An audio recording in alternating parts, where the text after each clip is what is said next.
Sblocco dei licenziamenti, in attesa di capire se e come il governo che si sta formando interverrà sulla scadenza del 31 marzo, Confartigianato lancia l'idea di utilizzare le risorse degli ammortizzatori sociali per finanziare percorsi di ricollocazione dei lavoratori durante il periodo di disoccupazione.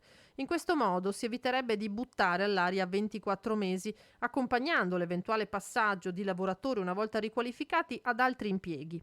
Noi abbiamo circa il 40% delle nostre imprese che stanno sul settore delle costruzioni in senso lato, quindi muratori, impiantisti, falegnami, tutta una serie di mestieri che non appena partirà il bel tempo e partirà esecutivamente anche tutta la questione del 110, non riusciranno a dare soddisfazione a tutte le domande che ci sono. Quindi il lavoro non è che non ci sarà, soltanto cambierà.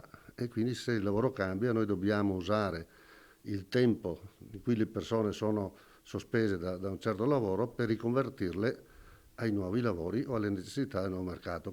Non perdere tempo e impostare subito un percorso di riqualificazione, suggerisce Confartigianato. I fondi ci sono. Ci sono anche gli ammortizzatori sociali, quelli tradizionali, e potremo usarli anche in forma più forte per la formazione piuttosto che darli alle persone a star là, anche perché credo sia un momento di dignità, credo che le persone abbiano voglia di riqualificarsi, di fare qualche cosa, piuttosto che stare a casa a aspettare e se il giorno dopo possono andare o non possono andare al lavoro.